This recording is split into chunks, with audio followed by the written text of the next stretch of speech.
Welcome back to my YouTube channel Indian Spotlight. In my previous video, I have discussed about noun, what are the kinds of noun, and at last we solved an exercise to clear your doubts. Right now in this video I will be discussing about the second parts of speech that is called pronoun. Pronoun ke Banglate সর্বনাম বলে. If you have not seen the previous video related to the noun, then go in the description box, the link is given there. You can have the access from the end screen of that particular video related to pronoun. I do hope that you will watch this video till end and your suggestions are always welcome in the comment box.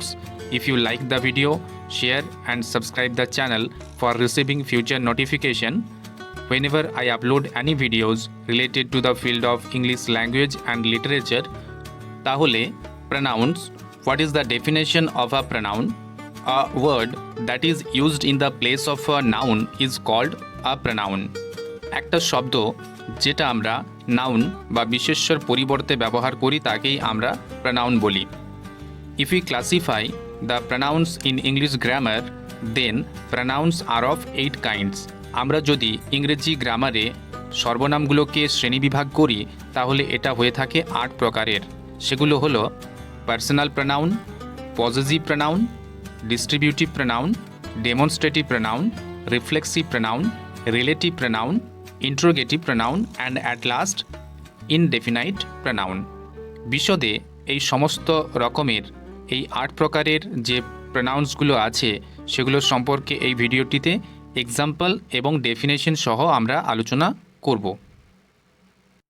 Personal pronounce. A pronoun is a word that takes the place of one or more nouns. এই যে ডেফিনেশনটা দেওয়া হয়েছে that is the definition of pronouns in general.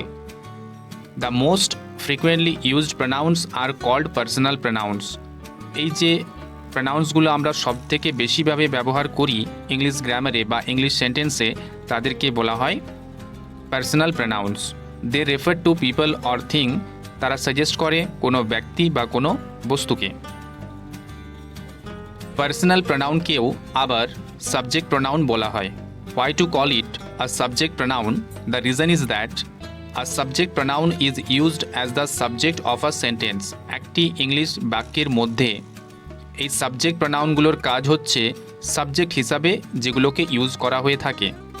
যেমন she is my best friend. Here she is the personal pronoun and that is the subject of this sentence. It is my dog. Here it is the subject pronoun. Does he know the answer? Here he is the subject pronoun. You and I will meet later. Here you and I are called subject pronouns. এবার আলোচনা করব pronouns and antecedents এর ব্যাপারে. The concept of antecedents is very new. এটার বাংলা অর্থ হচ্ছে পূর্বগামী কোনো শব্দকে রিপ্রেজেন্ট করা. তাহলে আমরা এবার ডিসকাস করব যে কিভাবে প্রনাউন্স এবং অ্যান্টিসিডেন্টস আর correlated. The noun or group of words that a pronoun refers to is called its antecedents. কোনো নাউন বা কোনো শব্দগুচ্ছকে যে প্রনাউনের দ্বারা রিপ্রেজেন্ট করা হয় তাকে অ্যান্টিসিডেন্টস বলে. When you see a pronoun, you should be sure that it refers to its antecedents clearly. আমরা যখনই কোনো প্রনাউনকে সেন্টেন্সে ব্যবহার করি তখন আমাদেরকে এটা নিশ্চিত করতে হবে যে যেন তার পূর্ববর্তী কোনো শব্দকে সে সঠিকভাবে রিপ্রেজেন্ট করতে পারে. Be especially careful when you see the pronoun they. যখন আমরা দে প্রনাউনটা করব বা দে প্রনাউনটা সেন্টেন্সে ব্যবহার করব উইদাউট এনি ক্ল্যারিফিকেশন, তাহলে the sentence will be like they have several books about Greek myths at the library. এই সেন্টেন্সটাতে আমরা কিন্তু দেখতে পাচ্ছি the meaning of they is unclear. এখানে দে বলতে কাদেরকে বোঝানো হচ্ছে, কোন ব্যক্তিদেরকে বোঝানো হচ্ছে তার কিন্তু কোনো ক্লারিফিকেশন সঠিকভাবে নেই. The sentence can be improved by writing the following sentence in the manner. আমরা যদি এই সেন্টেন্সটাকে সঠিকভাবে বাক্যে ব্যবহার করতে পারি তাহলে সেন্টেন্সটাকে আমাদের লিখতে হবে several books about myths R available at the library. অর্থাৎ অনেকগুলো বই মিথ বা কল্পকাহিনীর সম্পর্কে লাইব্রেরিতে আছে. We will know about the second types of pronoun, that is possessive pronounce. এই পজেসিভ কথাটা থেকেই আমরা বুঝতে পারছি যে কোনো একটা পজেশনের কথা বলা হচ্ছে। তো চলো এটার ডেফিনেশনটা প্রথমে একটু জেনে নিই। A possessive pronoun is a pronoun that shows who or what has something. এই পজেসিভ প্রনাউনের দ্বারা কোনো ব্যক্তি বা তার কি আছে, কোনো পজেশন আছে কি না সেটা রিপ্রেজেন্ট করে। A possessive pronoun may take the place of a possessive noun. যে কোনো পজেসিভ প্রনাউনের স্থান একটা পজেসিভ প্রনাউন রিপ্লেস করতে পারে, সেটাকে স্থানচ্যুত করতে পারে। সুতরাং if you want to know more about the difference between possessive nouns and possessive pronouns, then you have to have a look into the next slide. That is, Homer's story is famous. His story is famous. This story is Homer's. This story is his. In this sentence, you can find out that whatever is written in the green color, they are representing possessive nouns, whereas in the red color words, we can find they are particularly used as possessive pronouns. আমরা একটু জেনে নেব possessive প্রনাউন্সের ব্যাপারে একটু বিস্তারিতভাবে, যে কোথায় এবং কিভাবে তাদেরকে ব্যবহার করা হয়। আর possessive pronouns have two forms. এটা দুটো ফর্ম হয়। কোন কোন দুটো? একটা হচ্ছে one form that is used before a noun. একটা ফর্ম নাউনের আগে। যদি আমরা সেন্টেন্সের কথা বলি তাহলে my house is very close. এটা যদি একটা সেন্টেন্স হয়, এখানে হাউস ইজ নাউন, মাই যেটা হাউস নামের একটি নাউনের আগে ব্যবহার করা হয়েছে সেটাকে বলা হয় পজেসিভ প্রনাউন। ঠিক উল্টোটা, the other form is used alone. আরেকটা যেটা ফর্ম সেটা কিন্তু একা ব্যবহার করা হয়, without Annie noun. For example, this book is mine. এখানে মাইন কথাটি পজেসিভ প্রনাউনের উদাহরণ, কিন্তু এটা সেন্টেন্সে একা ইউজ হয়েছে, উইদাউট অ্যানি নাউন। তাই আমরা যদি এই পজেসিভ প্রনাউনগুলোকে বিভিন্ন শ্রেণীতে ভাগ করি তাহলে দুটো শ্রেণী আমরা পাচ্ছি। কি কি না, pronouns used before nouns and possessive pronouns that are used alone. Singular form used before nouns হবে my, your, his, her, its. Similarly the plural one will be our, your, their. ঠিক একইভাবে ইউজড অ্যালোন যেগুলো একা ব্যবহার করা হয় সেগুলো singular form হবে mine, yours, his, hers, its. The plural form will be ours, yours, theirs. As we have already discussed the personal and possessive pronouns with some examples, now it's the time to give you more flexibility in understanding the concept in a better manner by providing it subject pronouns and object pronouns. Subject pronouns means the pronouns that are used as subject. Similarly, object pronouns are the pronouns those are used as object. Here, the list is already made. The left hand side is example of singular form and the right hand side is an example of plural form. এবার আমরা আলোচনা করব third types of pronounce, that is distributive pronoun. A distributive pronoun considers member of a group separately rather than collectively. এখানে সমষ্টিভাবে কোনো কিছু প্রনাউনকে consider করা হয় না, যেটা করা হয় সেটা হচ্ছে individually. They include either, neither, each, etcetera. এর উদাহরণগুলো হলো ইচ, ইদার, নিদার, এটসেট্রা। আমরা এর সম্পর্কে বিশদে আলোচনা করেছি সাবজেক্ট ভার্ব অ্যাগ্রিমেন্ট দেওয়া ভিডিওতে। সেখানে কিভাবে এগুলোকে ইউজ করতে হয় যদি কেউ না দেখে থাকো, সেখানে গিয়ে ওই ভিডিওটা তোমরা ওয়াচ করতে পারো। আলোচনা করব কিছু উদাহরণের সম্পর্কে। Each of this three boys knows how to swim. Either of your servants is a liar. Neither of these rooms is airy. Each of them have been told. We each think the same. Neither of the answer given by you is correct. Neither of you has qualified this exam to go ahead. এই সব সেন্টেন্সগুলোকেই আমরা distributive প্রোনাউনের example পাই যেগুলো separately ব্যবহার করা হয়েছে rather than collectively. সমষ্টিতে ব্যবহার করা কিন্তু একটারও হয়নি। এবার আমরা আলোচনা করব ডেমনস্ট্রেটিভ প্রোনাউনের ব্যাপারে, যেটা আসে as a kind of pronouns in fourth number. A demonstrative pronoun is a pronoun that is used to point to something specific within a sentence. কোনো কিছুকে নির্দিষ্ট করে কোনো সেন্টেন্সের মধ্যে বলাকে আমরা বলি ডেমনস্ট্রেটিভ প্রোনাউনের ইউজ করা হয়েছে। These pronouns can indicate items in space or time and they can either be singular or plural. এই ডেমনস্ট্রেটিভ প্রোনাউনগুলো কোনো একটা নির্দিষ্ট সময় বা ডিস্টেন্স বা দূরত্বকে বোঝায় এবং সেগুলো হতে পারে সিঙ্গুলার একবচন এবং প্লুরাল নাম্বার বহুবচনে হতে পারে। সুতরাং demonstrative pronouns are used to show or identify one or a number of nouns that may be far or near in distance of time. They are only 4 in number. এই demonstrative প্রোনাউনগুলোর example যদি আমরা ধরি তাহলে এরা হচ্ছে গুনতিতে 4টি। For example this, that, these, those. This and that are singular demonstrative pronoun. অন্যদিকে THESE these and those are plural demonstrative pronoun.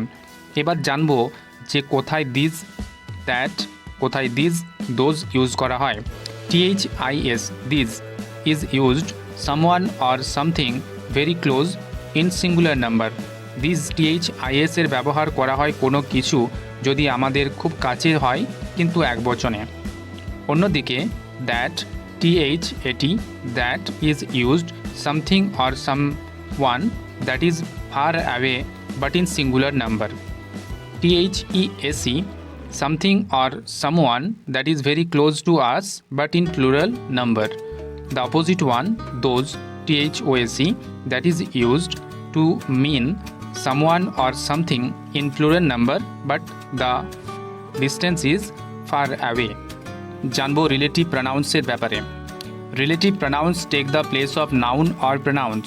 Relative pronoun কোনো সেন্টেন্সের মধ্যে কোনো নাউন বা প্রোনাউন্সের জায়গায় অবস্থান করে, তারা তাদের স্থান নেয়। They are called relative pronouns because they always relate back to something or someone else. তাদেরকে রিলেটিভ প্রোনাউন বলা হয় তার কারণ তারা কোনো ব্যক্তি বা কোনো বস্তুর সাথে যোগাযোগ সূত্র বা কানেক্টিভিটি স্থাপন করে একটি সেন্টেন্সের মধ্যে। They are use to join two sentences about the same person or thing. কোনো একটা নির্দিষ্ট ব্যক্তি বা কোনো বস্তুর মধ্যে দুটো সেন্টেন্সকে জুড়তে বা জয়েন করতে এই ধরনের প্রোনাউন্সের ব্যবহার ইংলিশ গ্রামারে করা হয়ে থাকে। তার জন্য তাদেরকে রিলেটিভ প্রোনাউন্স বলা হয়। They make a relation.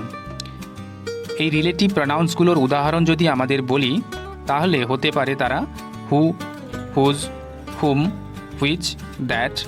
তাদেরকে কিভাবে সেন্টেন্সের মধ্যে ব্যবহার করা হয় এবং তাদেরকে চেনার যে সহজ উপায় সেগুলোর সম্পর্কে এবার আলোচনা করা যাক। উদাহরণে বলা যেতে পারে this is the man who broke the window. এখানে হু হচ্ছে রিলেটিভ প্রোনাউন্স যেটা রিপ্রেজেন্ট করে দ্য ম্যানকে। She knew the family whose house we bot.